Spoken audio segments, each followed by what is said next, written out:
Shalom saudaraku di dalam Yesus Kristus. Kita berjumpa dalam bulan kitab suci.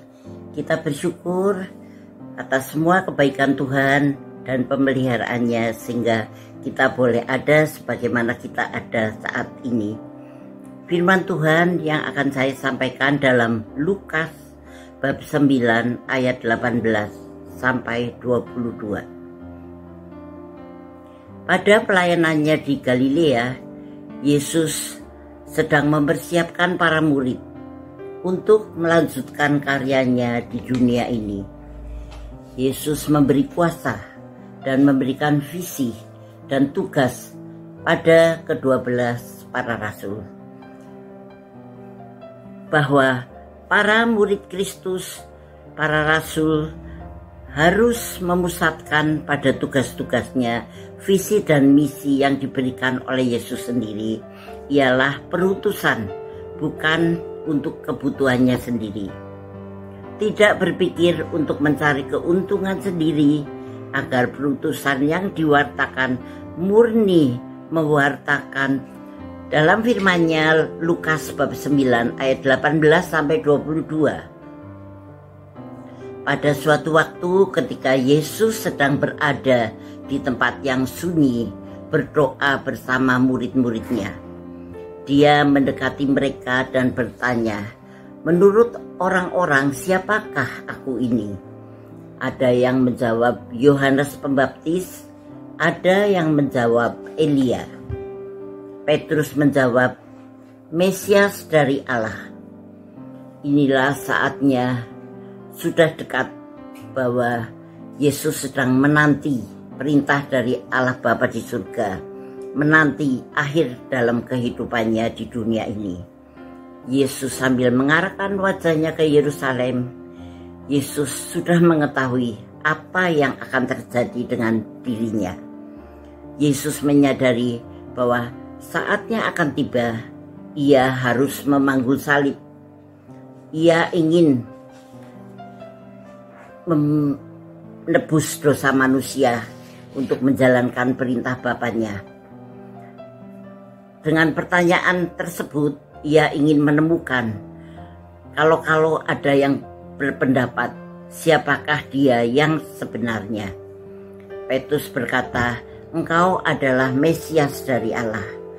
Yesus lalu memerintahkan para murid dengan tegas untuk tidak memberitahukan kepada siapapun. Yesus berkata, "Aku harus ke Yerusalem dan mati."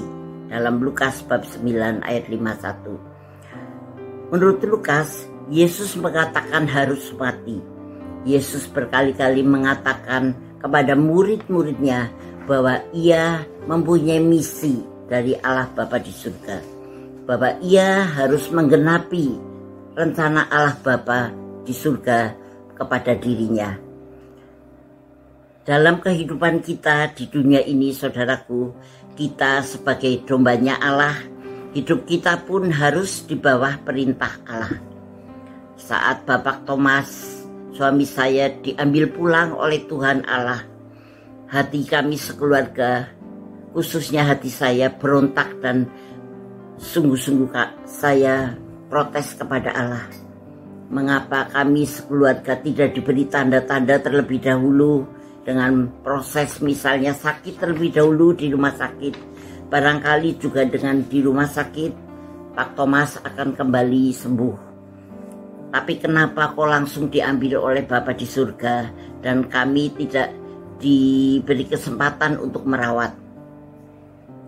Namun saat Romo berkhotbah pada 1 minggu setelah kematian Bapak Thomas dalam misa di Kaliori, ada salah satu khotbahnya yang menyentuh hati saya, ialah seperti ini: sebagai pengikut Tuhan, hendaknya kita rela memanggul salib kehidupan ini, menyangkal diri dan kehilangan nyawa.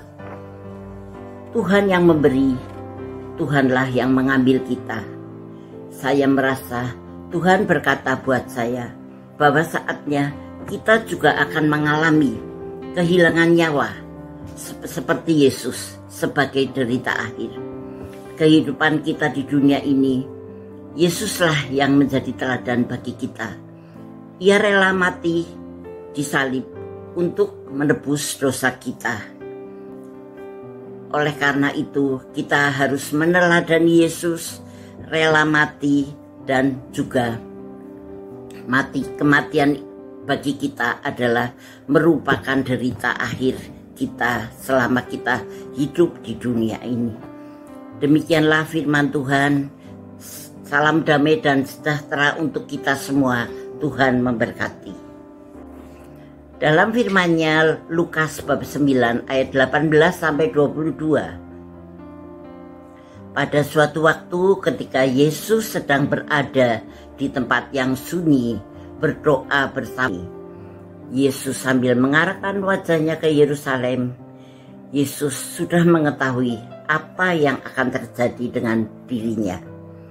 Yesus menyadari bahwa saatnya akan tiba. Ia harus memanggul salib. Pengikut Tuhan, hendaknya kita rela memanggul salib kehidupan ini, menyangkal diri dan kehilangan nyawa. Tuhan yang memberi, Tuhanlah yang mengambil kita. Saya merasa Tuhan berkata buat saya bahwa saatnya kita juga akan mengalami kehilangan nyawa seperti Yesus sebagai derita akhir. Kehidupan kita di dunia ini, Yesuslah yang menjadi teladan bagi kita. Ia rela mati di salib untuk menebus dosa kita.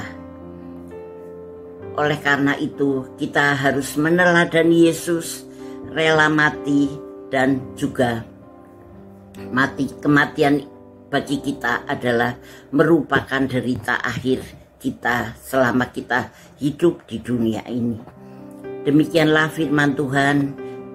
Salam damai dan sejahtera untuk kita semua. Tuhan memberkati.